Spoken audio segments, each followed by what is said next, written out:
Thank you so much for being back with us for Black Ambition Prize times C-Suite Coach. We quarterly have conversations where we talk about a skill business owners need to know.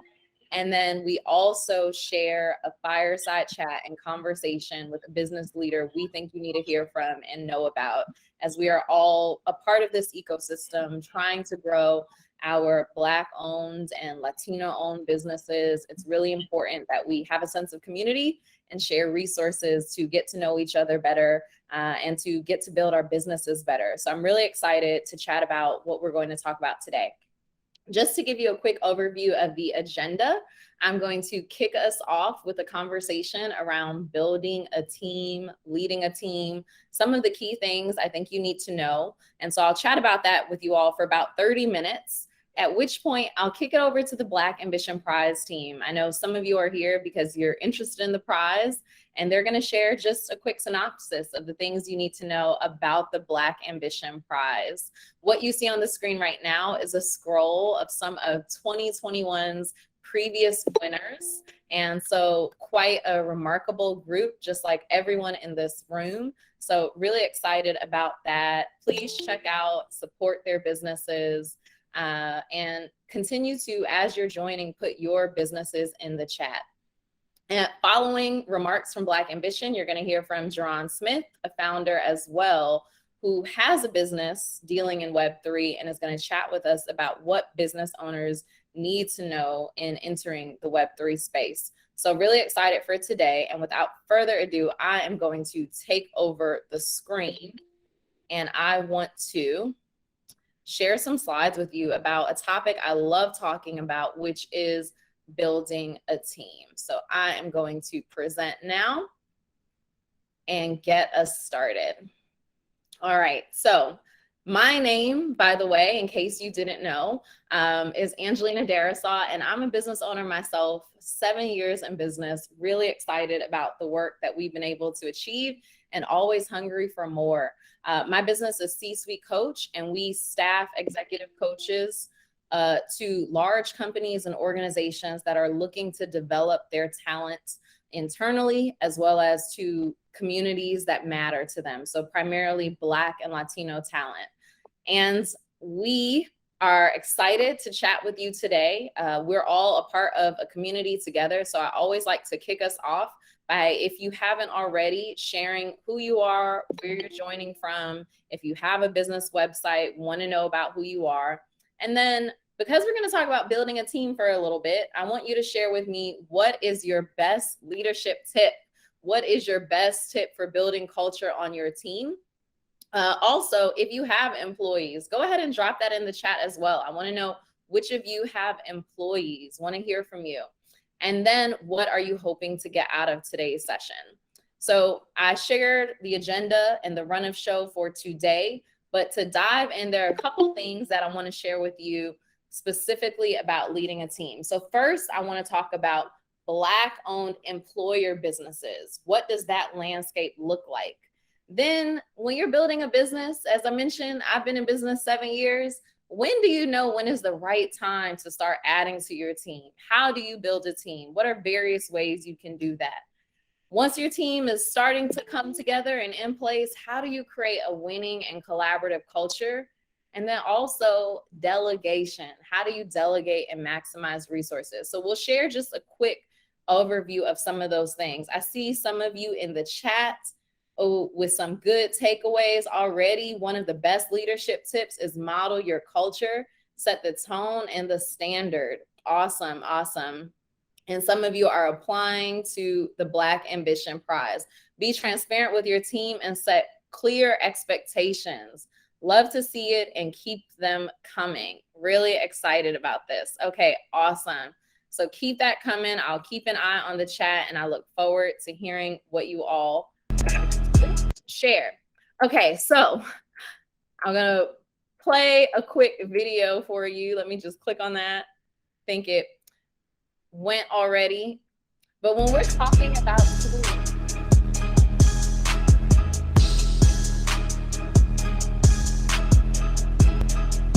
I always think that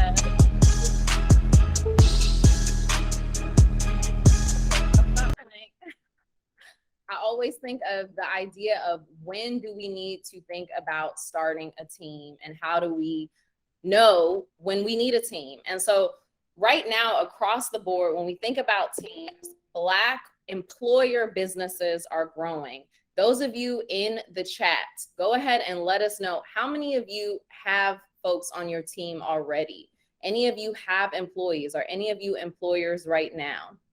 Okay, yes, we see some 5 employees leading a team. It's best when you lead with empathy. Great, keep it coming. How many of you have employees? Go ahead, put 1 in the chat if you have employees right now. Okay, great. And so this is really interesting because in 2019, there were over 130,000 Black-owned employer businesses. We are a major contributor to the economy across all sectors. And to be a Black-owned employer business, what that essentially means is you have at least 1 employee. And so across the board, we're growing in terms of those of us who are able to have employees. We saw an 8% hike from 2018, where we only had 124,000 Black-owned employer businesses, and we're contributing to the economy in a major way. So Black-owned businesses employed more than 1.3 million employees, and we paid about $40.5 billion in annual payroll. When I was first getting my business started, I used to say, I'll feel like I've made it when I'm paying health insurance, right? And that was a big metric for me because one, when I started my business, I didn't even have health insurance myself for a while. And to be a part of providing for not just your employees, but also thinking about the staple that we have in our communities, when we can create cultures when many of us are leaving because of toxic corporate cultures. And I'll talk about that in a minute. Another factor that I wanted to call out is almost 30% of Black-owned employer businesses are in the healthcare and social assistance sector, and 7% of Black-owned employer businesses have 6 to 10 employees. So really, really interesting when we think about that. And overall, though, there are 3.1 million non-employer businesses with Black owners. So when you look at that 134,000 versus that 3.1, many of us may need more guidance when it comes to thinking about building a team and when is the right time to step in. So one thing that really stands out to me when we look at why Black businesses are getting started, 34% of Black business owners start their businesses because they want it to be their own boss. And in fact, 13% of us are leaving because of dissatisfaction with corporate America. We're leaving due to microaggressions and sometimes macroaggressions at work. And when we think about that, what we're experiencing in the workplace, now when it comes to building our teams and being employers, we now have the opportunity to also think about how do we create cultures that are better than the ones we've experienced? And how do we create opportunities where people actually can be happy and not deal with some of those negative, toxic cultural elements that happen in corporate America often? Just checking the chat. Okay, awesome. Several of you have employees. I see 4 employees, and keep your comments coming. I'll check regularly. So there's this old adage, it's if you want to go far, if you want to go fast, go alone. And if you want to go far, go together. I also think back to the quote Michael Jordan said, talent wins games, but teamwork and intelligence win championships. So when we think about building team, there are a lot of benefits that come to thinking about long-term success and what we want for our businesses. Obviously, we can think about building more capacity. What does that look like? It looks like moving faster, producing more. It looks like the opportunity to have broader expertise that can help bring in more clients, be more innovative, have new ideas coming from different places so you're not alone. So lots of benefits when it comes there. It also is thought partners that can help you strengthen your work product, get better at producing, get better at what you're giving to your clients with your products and your services. But then there's the different considerations that come in mind, because it's great to have a team, but there's also some things that you have to keep in mind as you're setting yourself up for that. So the first, of course, being budget. Where do I get this budget from? How do I know financially when I'm in the right place to hire? And then there's those time resources. Have you ever started a job and you come in on the first day and you're like, where am I supposed to get started? What is my role? Who do I report to? And just the frustration that comes to that. We really want to avoid that by having proper training, having dedicated resources to manage that team. And when you are small and getting started, there is that transition that goes from your whole focus being on serving your clients to now also having to consider, how do I serve my team? How do I upskill them and train them? And so you have to do some cost benefit analysis there. Will this add to your capacity? Will this take away from your capacity? And what can you do to manage your existing set of work as you're also having to shift some of your time to dedicate to managing your employees? Then there's also considering, how do I source this talent? Where are they going to come from? And as your team grows, the next thing you have to think about is infrastructure. How am I going to pay these folks? Now you have a whole other set of considerations. You might have been filing and considering taxes just for yourself, but now you're responsible for preparing tax documents for those who work with you. So what is the infrastructure that you're going to put in place to be ready for managing this team? And then the third thing I want you to think about is environment. So we talked about bad workplaces and people leaving. That is one of the number one reasons why people do leave their jobs. And now more and more, it's one of the reasons why people are launching their own businesses. So how do you create an environment that positions your team to really thrive and offer the best results? Well, it boils down to a culture. Maintaining and engaging your talent is going to be really important. And it's also about creating systems that help with operational success. So you also want to develop your talent, and part of that is going to be about uncovering their strengths and utilizing those strengths effectively. Awesome. Okay. I'm seeing more in the chat. Some of you have 2 employees. So I just want to give you a snapshot of what my team looks like and why I think about some of these things on a daily basis. From a full-time employee standpoint, we have 7 full-time. I've shared also, we have a couple contractors that are very important to our day-to-day operations. And so keep in mind, again, I mentioned I started 7 years ago. So for a long time, or for a couple years, it felt like an eternity. It was just me. And as we were scaling, I quickly had to build a team with very limited resources. And that's been a big contributor of the growth. So these are the day-to-day folks that are really important.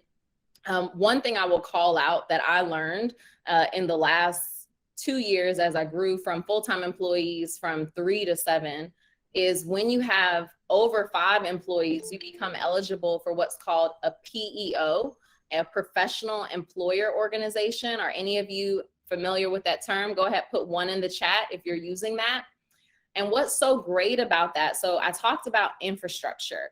What's so great about having a professional employer organization, okay, so I see no, so I'll break that down. It basically is partnering with an institution that can help manage some of the liability and some of the maintenance that's required when you're dealing with people. So things you have to think about, like I mentioned, preparing tax documents, those W-2s at the end of the year, setting up benefits and having preferred pricing when there's more of you, can also be something that's really meaningful to creating value for your team and also lightening the load on yourself as a CEO. So you do need a minimum of 5 employees to be eligible for that. And it does offload a lot of burden and helps make your payroll process easier. And it can come with a number of other benefits. So for example, if you need to do any background checks for any of your employees, often your PEO can assist with that.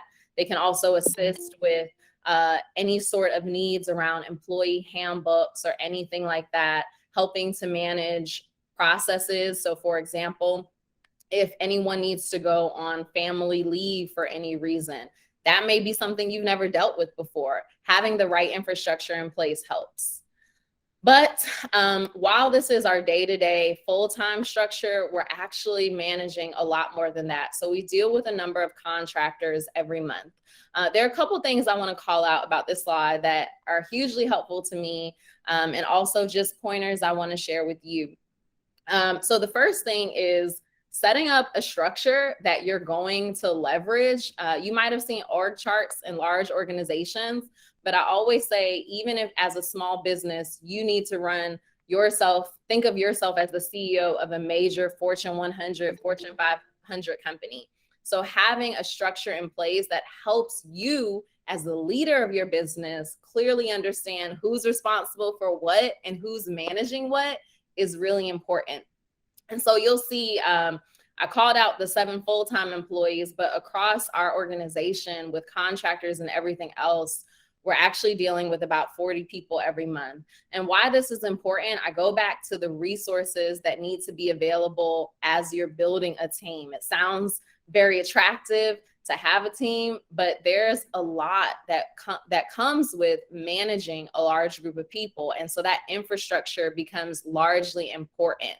So if you do not have, not everyone said they have people on their team yet, but one exercise I would like you to do is, if you do not have a team right now, start with yourself and then map out. I didn't include them here, but in my org chart that I look at, I also have the roles and responsibilities of everyone on the team. So map out what you as a CEO are best at. What are the skills, the tasks that you have that you think really require you and can't be delegated to someone else? And that's really where you should be spending the bulk of your time. Now, what are the things that you're doing on the day-to-day that you think someone else could be doing and that would free you up to do more of what you do best? And as you think about that, if you don't have people yet, this can help you get started with thinking about, who should I hire first? What is that critical thing, that critical skill set or person that needs to be the first hire on my team? And that can help you as you're getting started. Okay, awesome. Vic says this is a good template. Yes, write out those job descriptions for yourself and your team. Thank you. Yes, delegate those tasks. So really important. And so let's think about more. Oh, just a couple other things actually that I did want to share is, as you are thinking about building your team, when I say having that time resource being really important, I also just want to share that all of the employees that are a part of your team are going to ultimately have some sort of influence on your customer relationships. So the same way you give high attention and service and detail to anyone you're operating with as a customer, you want to be thinking about, how do I do that for my employees? Because one employee that's unhappy or is lacking engagement can ultimately impact your whole customer experience down the line. So whatever kind of energy that you're giving to folks on your team, on your customer side, you really want to make sure that you're giving to the people who are working with you, because ultimately that's what's going to make your business run and operate effectively. And so one thing to keep in mind is, a lot of small business owners consider talent to be the greatest asset to success of their business. 82% of business owners in a survey said this. And they also believe that it's very time consuming and it's also very expensive to find the right person on the job. So on average, small business owners are spending almost $2,000 to hire someone new. And it takes about 4 months on average to find the right candidate as well, especially depending on the level that they are within the organization. So it's really important to keep this in mind, that you should, one piece of advice I will always offer is constantly be networking and thinking about, even when you don't have the resources ready yet, if you want to shorten that window of time spent to hire and search for talent and source talent, if you're networking constantly, you'll have a pipeline of people who might be interested in working with you before you have the capacity to hire. So I want you to think about what's driving your desire to hire. And I've laid out a couple questions. The first one that I think is really critical is always demand. Am I getting more demand than I have capacity to fulfill? So if I am leaving money on the table, if there are a lot of potential customers that want to do work with me and I cannot fulfill on that, that might be a signal of if I can hire, one, that revenue could generate the budget that's needed to pay for to pay for the new talent. And then two, it can help me fulfill on driving more customers. And that's always great. When you're also thinking about how to hire or when it's time, I mentioned, or you might have seen in my org chart, a couple of different terms there. So I had FTE in parentheses. You might have also seen contracts, and you might have also seen part-time. So I have a combination. I have all three of those as a part of my team. And we've also in the past had interns as well. And so what you should be thinking about is, do I need temporary help or do I need ongoing help? And I know we all think we need permanent help all the time. And to an extent, that would be nice. But as you're considering your budget and the time that you have, you should be thinking about, is this for a long-term project? Is this something that I see really moving the needle and shifting my business, and this being sustainable work that I, one, have the budget to maintain? So that can also help you determine, is this a contract project or do I need to be thinking about full-time employees? A couple of you talked about job descriptions and the importance of having them. This can really help you define the role and responsibilities that you want really well. So one piece of advice that I would share is go through LinkedIn and think about the title of the person or the people that you want on your team. Start pulling those job descriptions off of LinkedIn, modify them, make them your own. Think about how it would be different if these people worked on your team, and have those job descriptions ready. So those are some of the free things that you can do for yourself. You can also work with recruiting agencies. There are search firms that can help you, and they will write the job descriptions for you. So all of that boils down to budget and what you have available. But at the end of the day, what makes the most difference is you've really been thoughtful about how that hire is going to benefit your business. Because as I see in the chat, it's important to protect your business and your team. So yes, we want to go far together, but you have to consider the impact of bringing new people into your team. And then the biggest thing I want you to think about, if you are a team of one right now or a smaller team, how are you going to find the time to manage this new hire or hires, in addition to managing the other workflows that you have and your client needs? Because time is a finite resource. And for you to do well at both being a leader and creating a good culture, as well as serving your clients, you will have to find time to do both. So that's something I want you to consider. All right, we're moving along. Put your questions in the chat if you have any. So begin with a clearly defined role. You want to lead with the vision and values of your company and organization. If you don't have a clear vision and values already, I highly recommend you do some brainstorming and put that into practice. On the job descriptions, you want to share things like the skill set, the experience you're seeking. Be thoughtful about what's really required in terms of the background of the applicant that you need. You also want to have those clearly defined responsibilities. Being thoughtful and being a part of this process, I found, because I have done it both ways. I've worked with sourcing agencies and I have at sometimes written job descriptions myself, is important. So when that person comes on, you really have a clear expectation of how they're going to contribute to your organization. You want to have some budget and some salary clarity. Really be thoughtful about this. If you're bringing on a full-time employee, and hopefully this is not new information, but if it is, that's okay. Do keep in mind that the cost of the employee is always going to be more than what their actual salary is. So you will have to start thinking about things like payroll taxes, workers' compensation, if you are in a position to offer benefits, or if that's a part of your plan, benefit costs as well.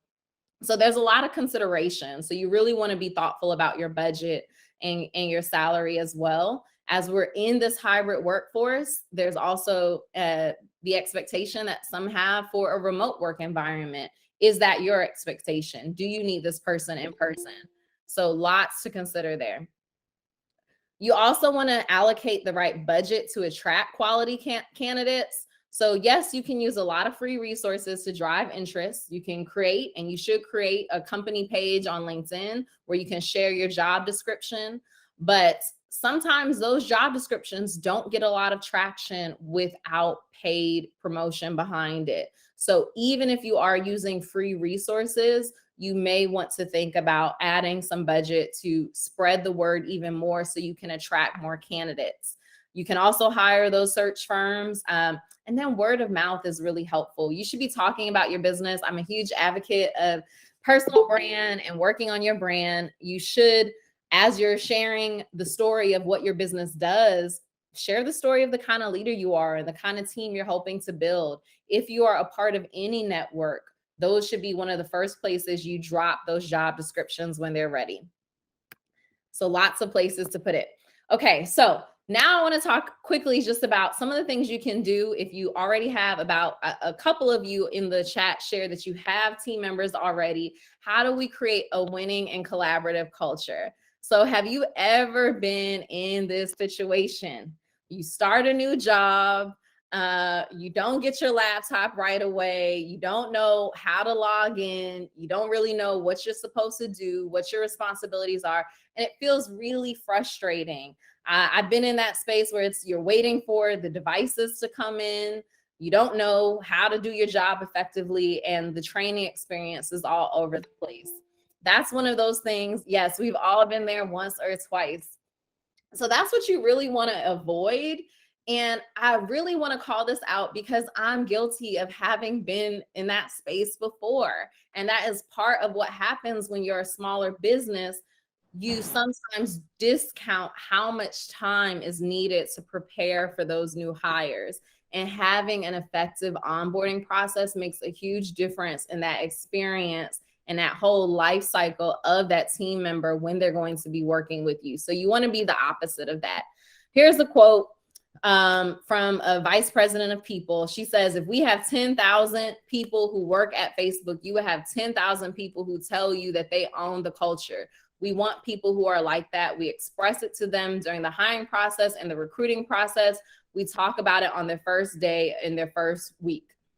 So this has been something that's become increasingly of importance to me when we do have any sort of new hire. If it's a contractor, if it's an intern, if it's a part-time employee, one of the things that we share at the very onset is decks that talk about the mission of the company, the values, how we got started.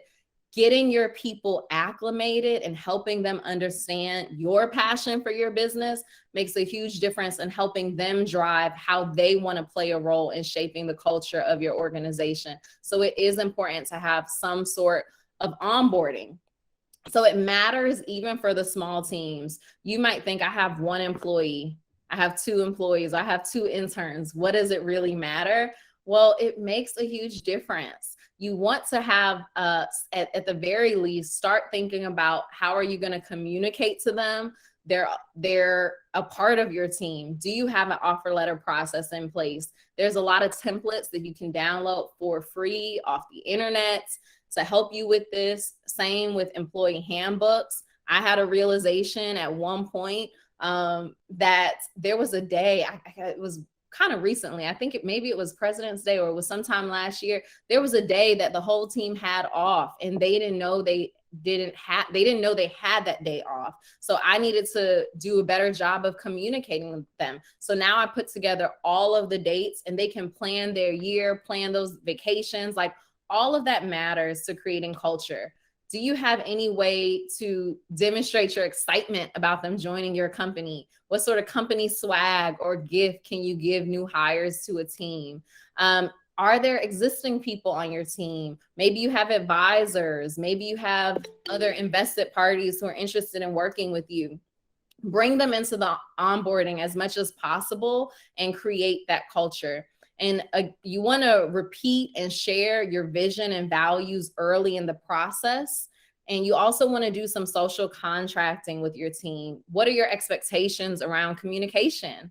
Are you standard business hours, 9 to 6? Depending on your business, that might be very realistic, or it might not be. You might have a lot of sprints where you're running 12, 16-hour days. You want to set that expectation early. And then in that onboarding process, when you're first getting started, you want to do some test assignments. Don't just throw them in the water. Set them up for success by giving some early assignments and give regular feedback. So that's how you establish the culture early. I always love a good acronym. So one that is important to think about is in the process of onboarding is train. You want to teach new ideas and skills that are needed. So the people that you're bringing onto your team may come in with a lot of the experience that's needed, but you likely have some systems that you've learned that they need to be trained on. So you want to teach those new ideas and skills early. You want to recognize that everyone has a different learning style. So this is where inclusive leadership matters, right? How do I train my team knowing that the way they receive information and get things or receive feedback might be very different than someone else I've worked with before? You want to apply, you want to make sure that what you're sharing applies to who's learning it. So there's constantly very clear next steps. Once you've taught me something new, now I know how I'm going to go off and apply it. Now I know how to bring that into the business. You want to encourage innovation early. So innovate on approaches to problem solving. One of the things I love to do when we try to find time for it in our weekly meetings is, what's a business idea that could bring us more money that we haven't tried yet? And so doing brainstorms to engage all of the minds that you have at the table also creates room for more innovation in your business. And of course, being inclusive to the different team members on your team. Okay. And so after you've established culture early, you want to reinforce culture often. So this is important. Build relationships with your team members the same way you would with your clients. You want to have company social time and team check-ins. We don't often think about this because, especially when we're lean and mean, we're mighty, we're really just trying to work on our deliverables. But those folks, when you are smaller and lean, matter even more. So having some social time is really important. Getting to know the people on your team, doing those check-ins, not just diving into work, but asking how people are doing, asking how their weekend was. Sounds very simple, but oftentimes can be missed with smaller organizations. When you have wins, share your learnings when you've made mistakes, often with your team. Someone talked about transparent leadership. Yes, weekly check-ins with their team. Thank you, Larvetta. Somebody talked about transparent leadership. That's also part of the process of building the team that supports you as you grow, is you share those learnings and those wins. You want to have a cadence of communication for how you're going to check in with your team. So is it a weekly? Is it a daily? Depending on how involved the things you need to talk about are. Are you going to have one-on-ones? Yes. And then you want to give feedback often. So that means if you create a culture where you're regularly giving feedback, it helps your team produce better results. And it's not just the positive feedback that you need to give, but the learning opportunities as well. And when you're giving regular feedback, that constructive, that growth feedback is easier to receive by members on your team. So it is important to regularly engage in that. All right, so the last couple of minutes that I want to share with you, I want to talk about how effectively delegating sets you up for the win.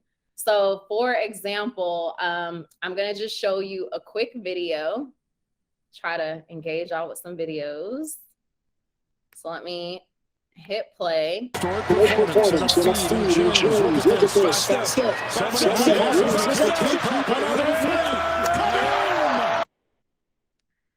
So we were chatting about this on my team because after All-Star Weekend, we were chatting about that. Did any of y'all watch that game, All-Star Weekend? Okay, so basically in the video, one of the things you see is just the setup. and how the different members of the team were setting up Steph to do what he does best, which is be an excellent shooter. And so I want you to think about the members of your team setting you up to do what you do best, and basically how you can leverage their talents that you may not even be aware of yet to help you super perform and where you should really be spending the bulk of your time. So there's this quote also from Barry Gordy. He says, I have this ability to find this hidden talent in people that sometimes they didn't even know that they had. And so when you're a coaching leader, when you are really thinking about the culture of your organization, you're able to help uncover that hidden talent. But the other piece of it is it helps your talent shine more. It helps you perform better. And so think about that. Think about what is the setup I can create. So I'm just hitting the buckets I need to get. I'm having the wins that I need to have to accomplish what my overall goals are for my organization. And that really comes from the culture of the people that are working with you. So there are a couple of things that you can do to develop and assess your team's strengths. You can always look at assessments. So many of these are free. These are great team building activities, icebreakers that you can do before a team meeting. So, don't just do the happy hours for social check-ins with your team, but also encourage sharing about themselves or deepening their self-awareness. And then you gather the results of the assessments and then make some recommendations or make some shifts in how you relate to your team based upon what you find. So a couple ones that are really common and really useful, definitely Enneagram is one I would recommend. That's they have both free versions and very cheap versions online. Strengths Finders is a very popular team building assessment and activity that can help you understand and uncover the strengths of your team. Personality assessments like Myers-Briggs is really important as well. And then you want to think about being a coaching leader. So learn the individual goals of your team. I always like to do those check-ins. How does working with me help drive you towards your overall goals? And then also what motivates you? What excites you? Often as the leader of the team, you might have access to different things that you didn't think would excite your team, different projects you work on, different skills that you could help develop. And if that's something that is really meaningful to a member of your team, that can really keep them engaged and excited about working with you. The other part of it is it can be really easy to revert into taking on everything yourself because you know how to do it best. You started your organization. You might feel really comfortable with the way you do things, but you have to get comfortable also with delegating. So there's that phrase, teach the person to fish. That's really how you should be thinking about leveraging your full team skill sets. Even if they do things differently, you have to get comfortable with that and teach them the skills that they need to operate best. So again, you're freeing up more of your CEO time to focus on your CEO tasks.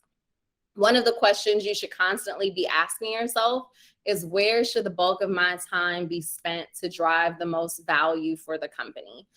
So I want you to think about that often. And if you're spending a lot of time on administrative tasks, if you're spending a lot of time on client follow-up and that's not where your true skill set is, maybe you're not even the one that should be doing the business development. That's something that can be offloaded if you upskill your team correctly. All right.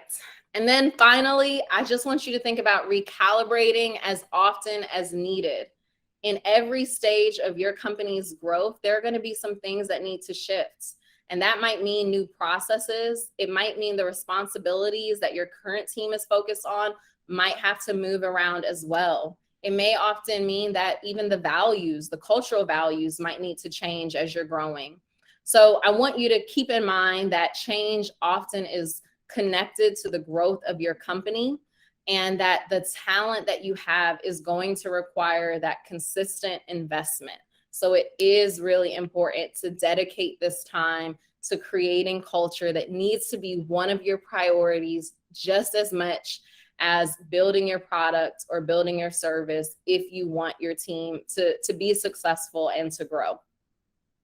So I see just a couple of notes in the chat. Antoinette, you like the analogy, great. And then Keith says, yes, leaders must cultivate a candid culture where staff feels free to express their true feelings and thoughts. Very much so. So those were the main key points I want you to think about today. In summary, know when the right time it is to hire and start building a team. Think often about the structure that is going to be best suited for your organization. Also, think early about the infrastructure. This is where having a community of other business owners are important, because that's how you learn which payroll company am I going to use, what accounting process or what accounting do I need set up for my team. So build that relationship and leverage other business owners to help you in that process. But then even early with your first hire, with your second hire, with your 10th hire, have an onboarding process and think about culture. And then also think about delegating and leveraging your team as a part of your overall organizational success. So I am going to pause there. I see we have some questions. Please throw them in the chat and I'll make sure I get to them. And I'm going to kick it over to Christine to talk a bit about Black Ambition Prize. Hi, everyone. I hope you can see me. I know it's a lot happening in my background, probably. I don't even know. But hi, I'm so excited to speak with you all and connect with you guys about the prize. And I'm excited to introduce it. But first, I really want to thank you, Angelina, because you always do such an amazing job when you do these sessions. You always bring the gems. You always come through with all the tools. It's always noteworthy, right? Get your notebooks, get your pens whenever you're around her so that you can have all the gems that you need. So I'm Christine. I am the community manager for Black Ambition Prize. And Black Ambition is a nonprofit organization created by Pharrell Williams to provide access and capital to Black, Latinx, and HBCU founders. Last year, we awarded 34 founders over $3.2 million. And those prize winners went on to make over $40 million in revenue as a collective altogether since the prize. And so I am so excited to read in this chat and during this call that you guys are so excited about applying. Some of you have already applied. Some of you are getting ready to apply.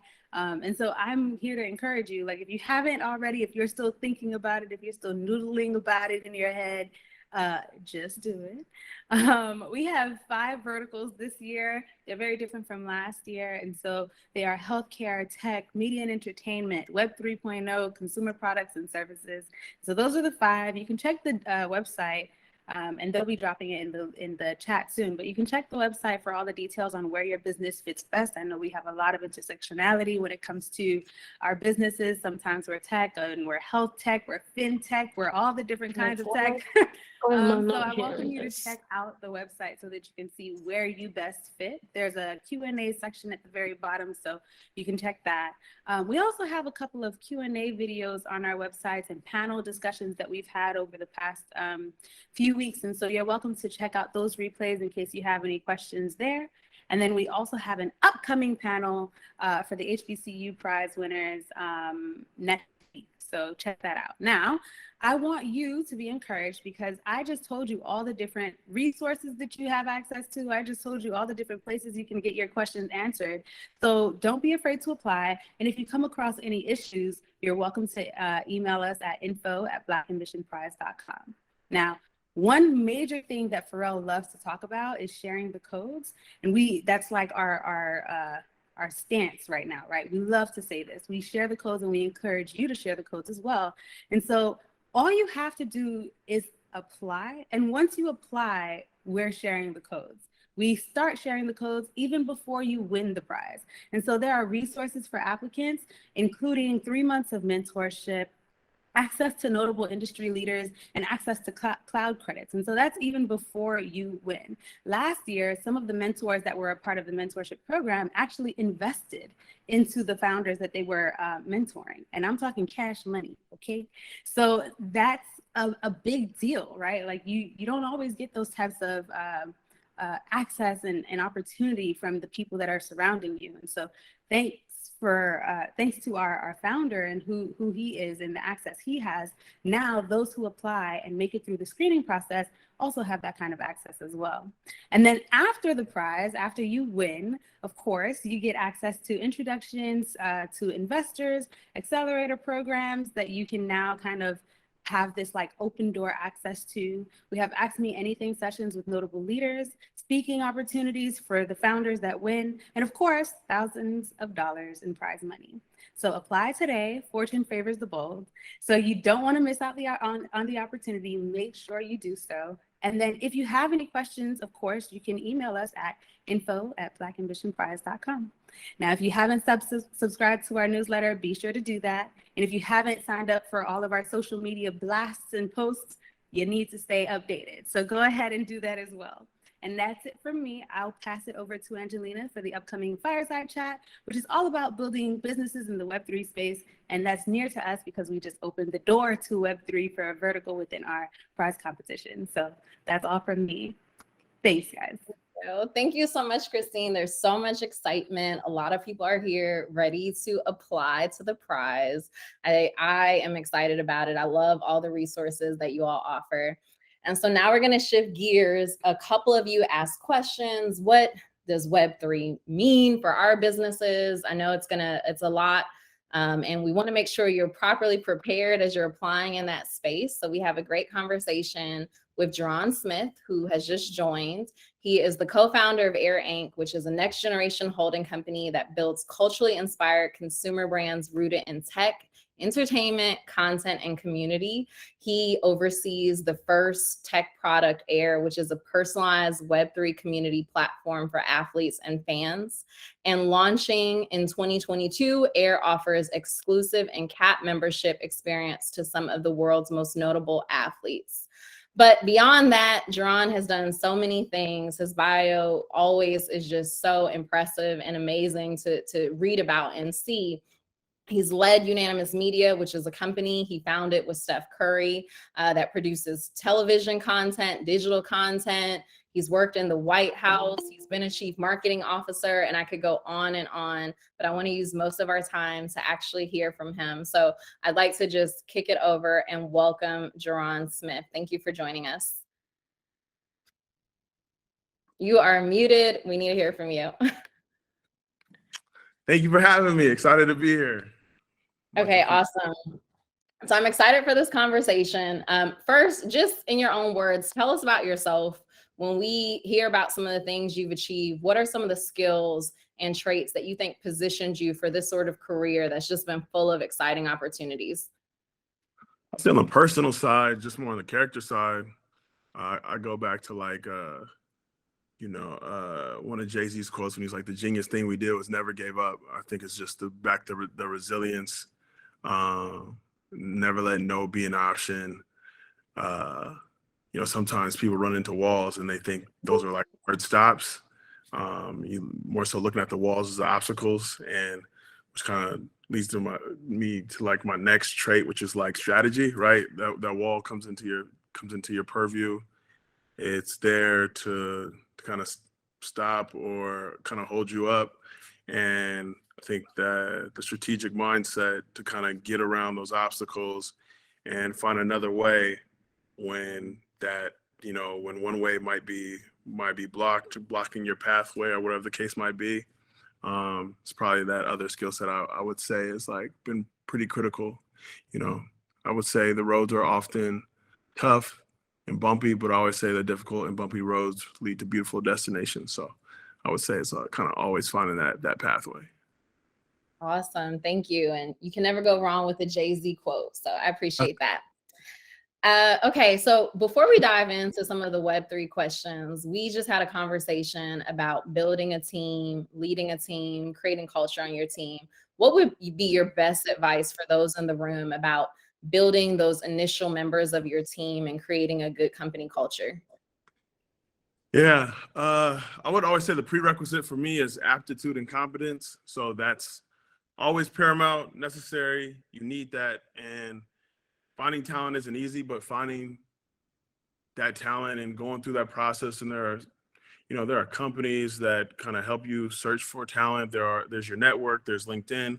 There's different ways to go about finding and garnering the talent. So I would say that's kind of like first and foremost and kind of primary and the foundational piece. But for me, it really comes back to the character, right? I've been an entrepreneur, but I've also worked in the corporate space.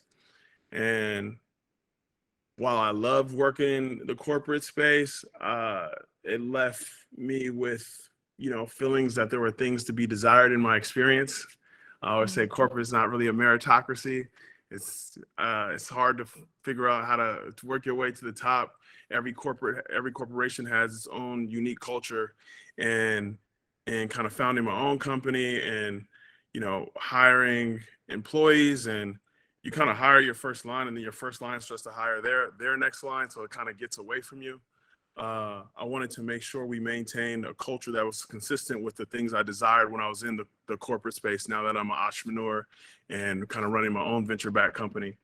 And that for me, that process started with hiring good people, right? So aptitude and competence, they got to be able to get the job done. But then the character piece was the next priority for me, and ensuring I had really good people in the organization, people that cared about others,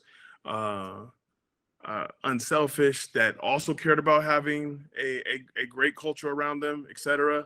And then I stressed the priority to them of also hiring good people, because at some point it kind of gets away from you. At some point you start to hire on down the org, and I'm not getting a look at everybody. As a matter of fact, I had an all hands meeting earlier late last week, and I was like, where did all these people come from? I'm like, I was like, we had like 7 new employees I had never even met before. I was like, okay, the org starts to grow beyond you, and you want to just make sure everybody has really strong character, so that you can kind of maintain that as you continue to scale and grow.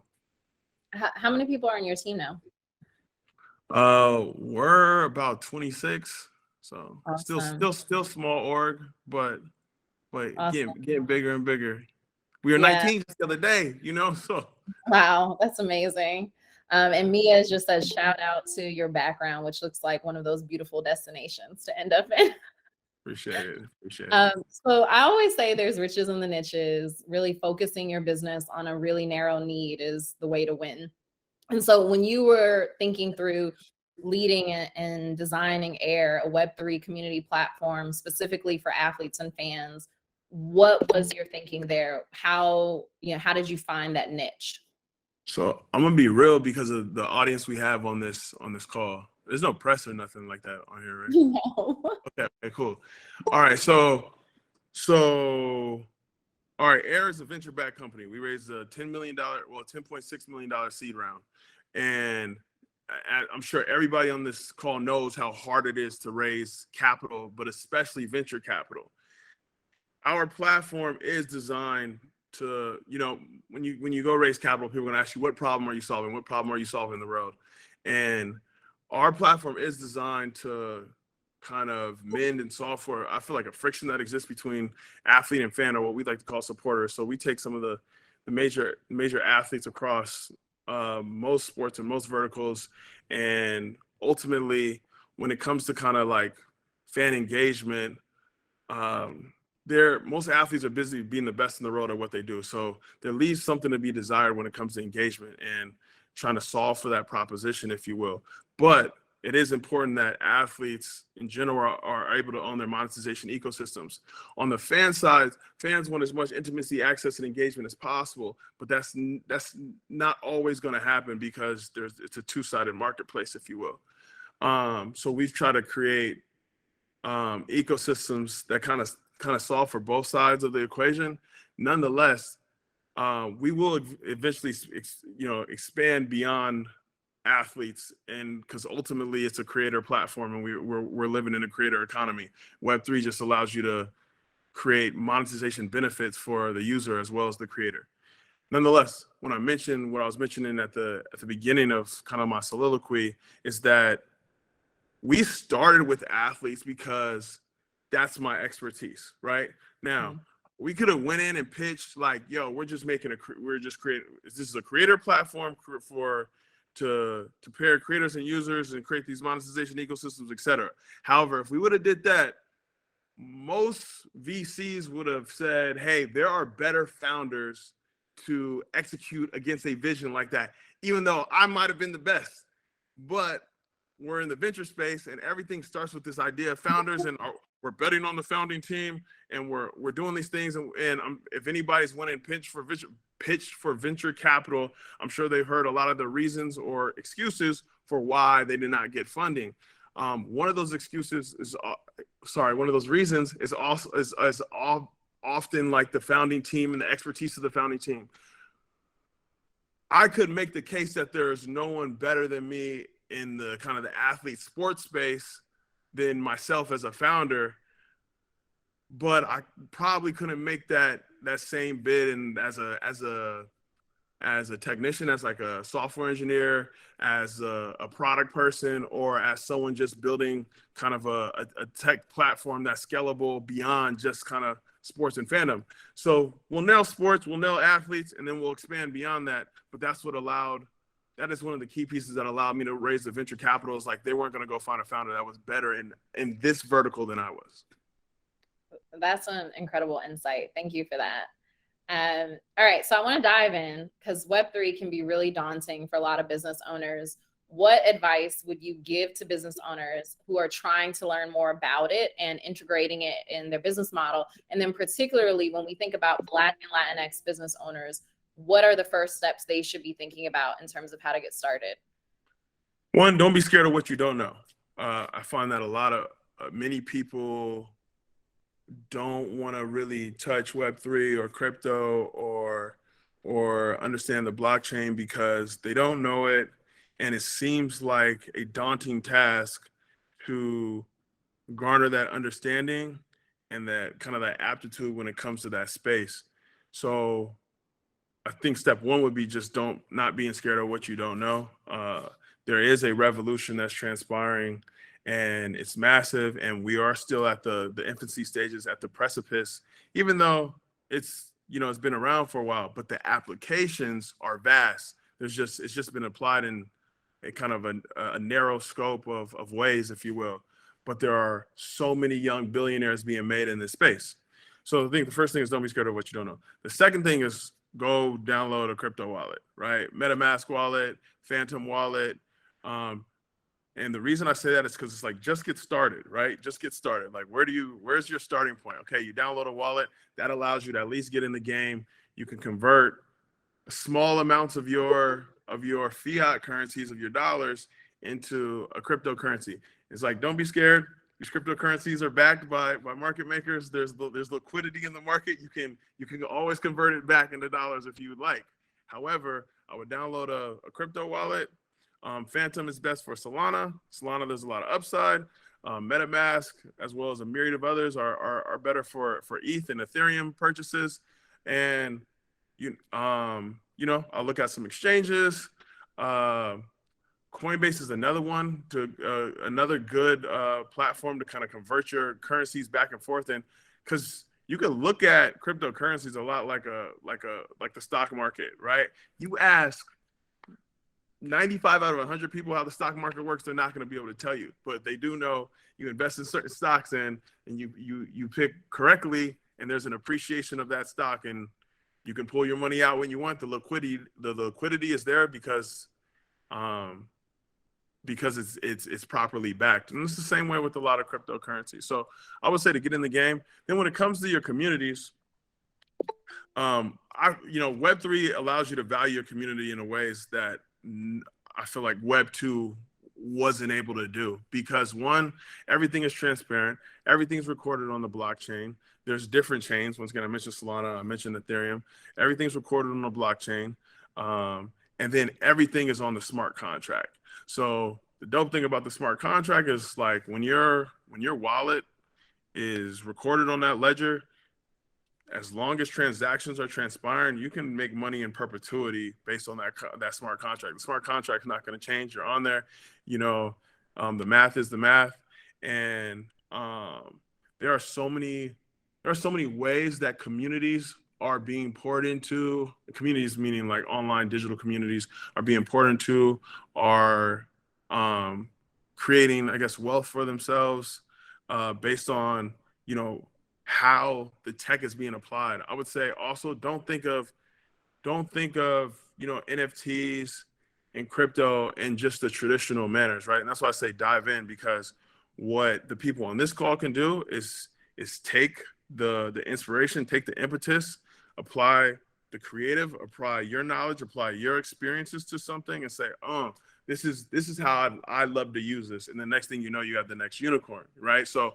but the opportunity is so dope because it's still early. And I don't even believe this hasn't been applied to our community in a way that's substantive, right? You know, I always say there's two ways to garner power. There's money and people, right? And it's like, if you don't have all the capital, how do you garner the people, right? And it's like you have the ability to build communities, and then you have the ability to reward and monetize these communities on, you know, in the Web3 space. It's just, how do you want to use the tech and how you want to apply that to your experience, your creative, to create something new that we haven't seen before. Wow. Okay, so I know we have a range of people on the call. We have some folks who are applying to the Black Ambition Prize and might have Web3 businesses, and we have some folks who are just like, what is Web3? So when I was starting in my career, they were like, if you want to learn about corporate America, go read Wall Street Journal, read New York Times. What are the resources for those folks who are just getting started? What, beyond downloading the crypto wallets, what should they be reading? What conferences should they be going to learn more? Here's the cool thing, right? Okay. People will tell you they're experts, but like it's pretty new, right? It's pretty new. And the velocity and pace at which technology moves means that the space is rapidly evolving. So when I think about some of the key resources, like there's your traditional tech verticals that have like good resources. There's a lot of opinion pieces out there. There are some like crypto specific like blogs and websites that you know, have really good information. Then you have some of the platforms that position themselves as thought leaders in the space, the Coinbases, FTX, Binance, Solana, Polygon. The list is vast, but to me, a Google search and going down the Google rabbit hole, to me, is a great place to start, right? Like, it's like, what do you want to know most? What is an NFT? What is a cryptocurrency? How does cryptocurrencies work, right? I have a Web3 venture-backed company, but like I did the Coursera courses too, because I wanted to learn more, right? I wanted to learn the nuances and the technical infrastructure of the smart contracts and how things work on the chains and how the blocks are built. And I'm never gonna go into a meeting with one of my investors or someone with a technical background and act like I know everything. I'm actually gonna act like I know less than I actually know, but I wanted to understand the technical infrastructure of what we're doing as well, not just how we're applying it to our community. Got it. And so Coursera is free. Coursera, what? Coursera is free. So, kind of free. It's tiered. Yeah. Free. Okay. Free-esque. Okay. Awesome. Okay. You talk a lot about the growth in the space and the huge opportunity. Last month, y'all released 6 Rings NFT collection. It sold out. So one, tell us a little bit about that. And then also, with the growth you're seeing in the space, do you think it makes sense for every business to engage in crypto? And if you engage, what are the implications of that? So the first question was the 6 Rings collection. Okay. Yeah, so talk about it. My co-founder is Jeffrey Jordan. That's Michael Jordan's oldest son. You know, obviously MJ is a backer of the company. The 6 Rings collection was inspired by his career, legacy, etc. Obviously 6 rings, 6 championships, sitting on the horns of a bull, the bull representing his career with the Chicago Bulls. We broke the collection up into 13 different seasons based on the seasons he played with the Bulls. And this was designed to kind of be our founding members, like our stakeholders, As a matter of fact, there's a term in crypto called whales. Those are your biggest holders of your NFT. And I actually had a call with our whales earlier. They were going ham. They think they run our company, but nonetheless, we released 5,005 in our collection, so there are over 5,000 mints. Did sell out. We did over $1 million in a few hours. Our community mostly congregates in our Discord. I don't know if you all have used Discord, but to me, it's the craziest social platform out there. It's like the wild west of social. Yeah, Six Rings collection did super well. It was designed to establish like a stakeholders, almost like like our founding members, if you will, to our community as we continue to develop our platform. So they provide feedback. They're co-creators of what we're building. This is kind of how Web3 works a bit. Co-creators of what we're building. They're super vocal and they've been super helpful. But they believed in our vision. They believed in our product early and they invested in that product. Some of them invested in it for a quick flip. Some of them invested in it to be kind of long-term holders, not knowing where our company is going. We will launch our own Air Jordan token.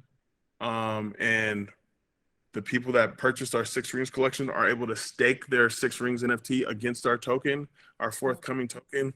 We had one buy on the secondary on the resale market for $25,000, and we had about 11 days ago one resale for $10,000, another one resale for $12,000, which is interesting because I was talking to we were doing like an AMA with our community, and they were like, what would you tell that person that purchased your NFT for $25,000? I was like, I would have nothing to tell them. I would just want to listen. I would just want to hear, one, why they purchased our NFT for $25,000 and what are they expecting from us that would kind of make that purchase worth it and validate that and substantiate that purchase, if you will. You asked me a second question, which was, doesn't make sense for every business page. I don't, this early, you know what? I guess my answer would be that I do think it makes sense for every business to engage, right? I would temper the expectations around what that engagement, what that kind of engagement would garner on the other side and what you expect to get out of that engagement and what the yield would be. But I do think I do think it makes sense for any business to engage. The space continues to grow. More and more people are coming into the space. I used to work at the White House, right? So you have the Treasury, right? And anyone could look up the way the Treasury works and where the dollars work, et cetera. But like crypto is so dope as like a secondary currency because everything is recorded on a ledger. Like everything is super transparent. Once you launch a cryptocurrency, the amount of tokens are finite. The amount of coins are finite. So you know exactly what that currency looks like. Nobody has access or visibility to a treasury, right? You can kind of look up and how that works and how dollars work, but like cryptocurrency is like really dope. The transaction costs are really low. So, whether you're wiring money through PayPal or wiring money through your bank or wiring money through Western Union, there are transaction fees, moving money around. Like crypto solves a lot of problems. I believe crypto is here to stay. I believe Web3 is here to stay. So I do think there are applications for anybody's business, and especially any product or service is going to have somebody that they sell to, which means anybody that has a product or service has a community that centers around that product, that service, that brand, etc. In a Web 1 world or a Web 2 world, I used to work at Nike. So Nike was started in like 1972. It started with a running shoe. Bill Bowerman built a running shoe with a waffle iron outsole. He used to pour rubber on a waffle iron, press the waffle iron down. He made a new outsole, and that was kind of the new running shoe. So they make this product, and he's like, okay, this product is dope. It makes you faster. Then he started to build a community around that product and people that like love that product and kind of evangelize that product. And then he continued to build outwardly from there. In kind of our current world, you're able to build a community around an idea, an ethos, a vision, a shared sensibility, shared belief, and then you can monetize that community in a myriad of different ways. That's kind of like the Web 2 mentality. You can build a community, and then you can build a product to monetize that community. In a Web 3 world, you can kind of build that community. They can be, there's what you call a DAO in the Web 3 world. They can be co-creators of, kind of your product, the direction of your company, and they could be co-beneficiaries by kind of buying in early to what you're doing, if you will. So when I think about the applications and use cases, there are so many things that can be done and so many things that can transpire in this road. But I think ultimately, when it comes to making your community that centers around your product or service beneficiaries in a more intimate way of what you're doing, I think Web3 is a great solution. Wow. Thank you for that. And I see there are questions in the chat. I'm going to get to them in just a second, but I want to ask this one question first. And if you have other questions, go ahead and type them in. Both Black Ambition Prize and C-Suite Coach, my company, really center on inclusivity, and that's part of the mission of what we do. And so one of the great things that we hear a lot about when it comes to Web3 is it offers this opportunity for more inclusion. And I want to hear just your thoughts on inclusivity in the metaverse and in Web3. What should we be looking out for? How do we make sure that our communities are really playing a role in that space and that we're really represented there?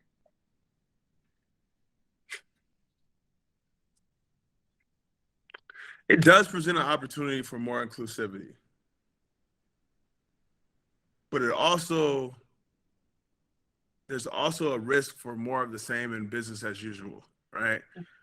I would say for the most part, it feels like our communities are later on the adoption curve for new tech and kind of changes in industry, right? You might talk about the Industrial Revolution, the .com era, et cetera, right? The cool thing about Web3 is like you can get in the game. You can, by doing the work and doing the research, you can leverage the tools, you can leverage the blockchain, and you don't necessarily have to have this insane technical background to do it. So there is an opportunity from an inclusivity perspective.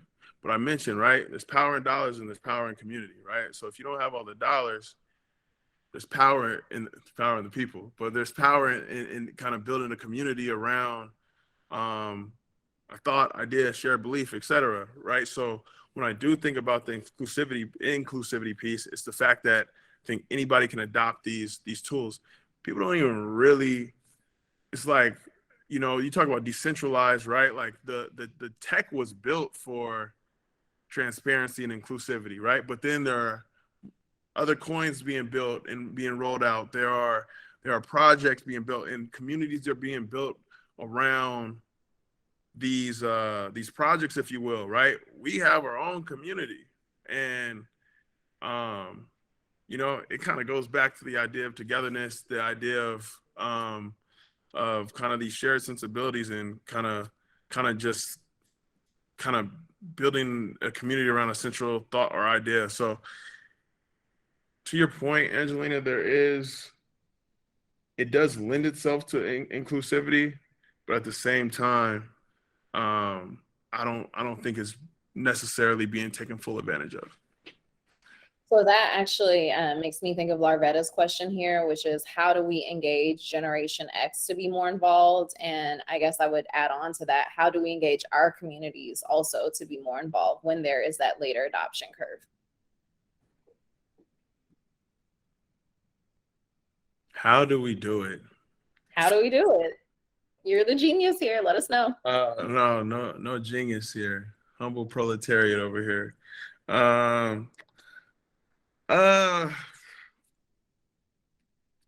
feel like it's two-sided. There's access and there's education, right? And I was talking about education earlier. I think everybody needs to do the work to educate themselves, right? The access is actually there, right? So there's so many tech solutions out there. There's so many platforms that allow either white label solutions or give you the infrastructure to kind of launch what you need to launch, right? I hire engineers all the time. I'm always hiring software engineers. But a lot of software engineers kind of have like this hubris about them to some extent. And a lot of them will tell you like, why would I work for your company when I could just, go on a coding binge and build my own company? And the reason they don't go build their own companies often is because, once again, community. It's like you can build the most amazing product in the world, but somebody's got to use it to make it valuable, right? So there's a lot of software engineers that are building things, but it goes back to community and understanding your community and having a shared ethos with that community and creating solutions that are valuable to that community. With that being said, there are a lot of, once again, white label solutions, or there's a lot of platforms out there that give you the tools to really, aggregate, serve, reward a community you're trying to build. But I go back to those two central ideas, right? Access, which is out there, the tools are out there, and then education, educating yourself to have the baseline understanding. I would say you gotta know the rules to the game before you can break them. So it's like, learn the rules to the game, understand Web3, understand blockchain. How does this thing work? How are people using it? What are the current applications? And then, okay, now let me go break these rules. Like, let me apply this to something I understand better than everybody else around me. Got it. Okay, and a couple other questions came through. Keith, this is an important question, as I think many folks are looking for funding on the call. How do you balance being venture backed? You become an owner to have autonomy, but investment gives some of that autonomy away. So how do you reconcile that? Oh man, that's a good question. Okay, so when you go through the process of raising money, it's not easy. But you're going to go talk to a bunch of VCs, a bunch of venture capitalists, and you're going to go through that process. And every time you hear a no, it's going to make you better. But at some point, I always say a door can close on you 99 times. You just need it to open one time, right? So let's assume everybody gets there one time, right? Door opens. That goes back to the Jay-Z quote. It goes back to the resilience. It goes back to sticking with it. They're like, oh, don't give up. Your breakthrough could be tomorrow. But then it's like tomorrow and tomorrow and tomorrow. You just got to keep going through the process. So let's say you get your yes. When you get venture backing, it starts off with a term sheet. And forgive me if I'm telling people something that they already know, but it starts off with a term sheet. You get a term sheet that outlines your terms for what that investment is going to look like. You're going to be hyped. You're going to be like, got a good one. You agree to the terms. And then you kind of go into your long form. So let me actually back up. If anybody is starting a company, make sure you fill out an 83B. If you don't know what an 83B is, look it up. But it's a great tax tip. Free game, pro tools. But yeah, everybody go look up an 83B before you go get any financing, before your company has been valued, or whatever the case might be. 83B. Okay. So you're gonna get your term sheet. They're gonna give you a long form. In your long form, they're going to outline and stipulate the terms of their investment. Hey, we're going to give you this money, and most people are going to just think about the valuation. So we're going to give this money for X percentage of your company. Okay, that's great. You're going to figure that out. That percentage can range. More than likely at a seed stage or pre-seed stage, you're going to take as much of your company as they can. Okay, and you're going to have to decide what terms actually make sense for you. Then there's going to be all these other elements that they're going to go through. And one, some of those be like what do's and don'ts. Is going to be like transparency. Is going to be rights to see your books and all this other stuff. But board seats. Most people don't pay attention to the board piece. Even before I was an entrepreneur, I would hear about the board piece a lot. I don't know if there's a more important thing than your board if you really believe you got the juice and the sauce and you don't have a successful company. So your investors are going to ask you for board seats. Might ask you for one, might ask you for two, depending on how many investors are in that round. It's predicated on, a bunch of different factors. However, if you do not maintain control of your board, you might as well give away your company. You might as well give away your company. And what I mean by maintain control of your board is like, more than likely your investors are going to be one side of the board, and then you, maybe your founding team, people you started off with, people that were in your friends and family around, whomever it might be, are going to be on the other side of your board. Now, I say all this with knowing that there's the caveat that you might have to make the decision between board and financing. I'm just giving you the information so that you are armed to make the right decision for yourself. If I came and I was like, hey, never give up control of your board, but you might have $2 million, $3 million, $5 million, $20 million sitting on the other side, you're going to have to make a decision on what's more important to you, or you're going to have to shoot your shot. Like this is a high risk, high reward proposition when you go into entrepreneurship, right? Like the safe bet, the low risk, low reward is being under the corporate umbrella, right? When I left Nike, my GM said, hey, you walk from under the umbrella, you're going to get rained on. And, and there are going to be rainy days. There are going to be rainy days, but, things don't grow without rain, if you will, right? So I would pay attention to your board seat. I think the original question, I got way far away, but it was about how you balance, the autonomy, venture backing. So talk about autonomy. If you're not in control of your board, there's going to be 100% less autonomy, because the board is going to be able to dictate a lot of things your company does, and the board is going to be able to vote you out as a CEO if it ever comes to that. So you're kind of at the mercy of your board in a lot of ways. Now, if your co-founders are on your board and you all are always locked in and in lockstep, you should be in a good place. But it is hard to balance the autonomy, because the money, the investment does come with strings attached to some extent, So, and it's not that you make one decision or another. I feel like the most successful people in life have this like insane savant level ability to navigate the gray area, because the right answer is never binary. It's never take the money or don't take the money, or control the board or not control the board. Everything is gray. Everything is kind of navigating these complicated situations. And I think that's what separates the successful from the unsuccessful, is like when there's no clear answer, when nobody's gonna be able to give you an answer, you're gonna have to be able to navigate these situations. I'm just trying to give you the information that helps you navigate them. Well, thank you for that. We have a couple more questions and we're getting close to time. So if there's any more, put them in the chat. Darren asks, what are different ways of getting to an MVP in Web3? Do you need to test a smart contract with users to show that your solution is viable?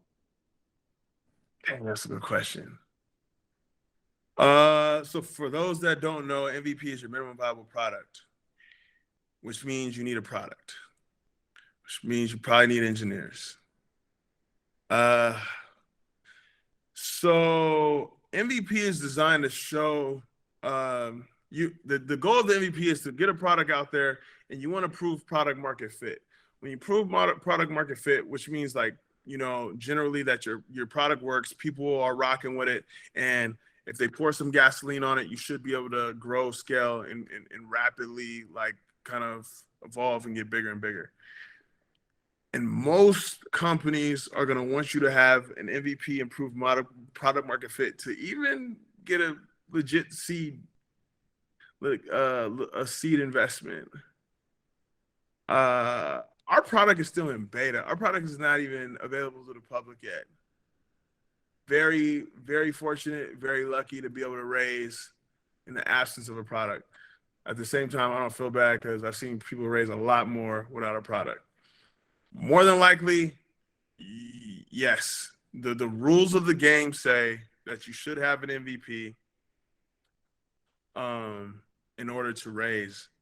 MVP, I keep talking about community. I keep talking about people. An MVP usually is designed to garner people and show, kind of signal and illustrate to an investor that people are kind of rocking with your idea, rocking with what you believe as a company, etc. There are other ways to show that that's not an MVP. And there are, I would say there's also the potential and possibility of using kind of off the shelf or white label solutions to illustrate your ability to galvanize a community around a central thought or idea or thesis. There's no easy way to go about this, though. I wish I was like, yo, yeah, boom, boom, boom. But there's also no easy way to build a billion-dollar company. No easy way to garner investment. Every step of the way can be arduous and complicated. Once again, beautiful destination though. But yes, typically you need an MVP to raise a seed investment, and you want to be able to show product market fit. Okay, thank you. All right, I have just one more question, so gonna make you be concise here, and then want to wrap up. Okay. We hear a lot about Web3 being essential to facilitate better communication and collaboration between employees, partners, customers, making for more efficient business. What feature are you looking forward to most in Web3 when it comes to streamlining communication and collaboration with each other? You said what tool? Yeah, what features, what tools? Easiest question of the day. So there's this platform called Heir, spelled H-E-I-R. It's an acronym for how excellence is recognized. And, it definitely streamlines the ability for a creator to not only monetize, communicate, and galvanize their community, but also communicate with that community and reward and value that community. So, yes, whoever wrote that in the comment, thank you for the oop. Dunk that home.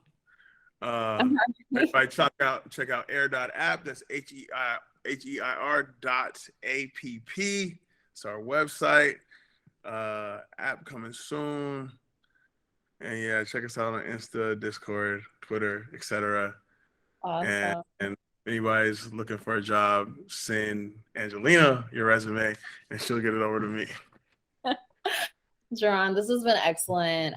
Really appreciate the way you make everything very tangible to us. Is there anything else you want us to walk away with before we leave?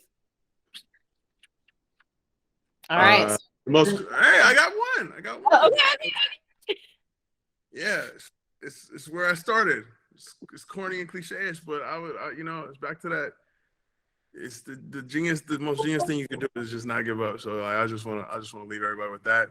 And yeah, I appreciate y'all having me here. Thank you so much, Jeron. And thank you to everyone for joining. Please come back next quarter. We'll have another Black Ambition Prize chat. And everyone, good luck with your applications for Black Ambition Prize. We'll chat soon.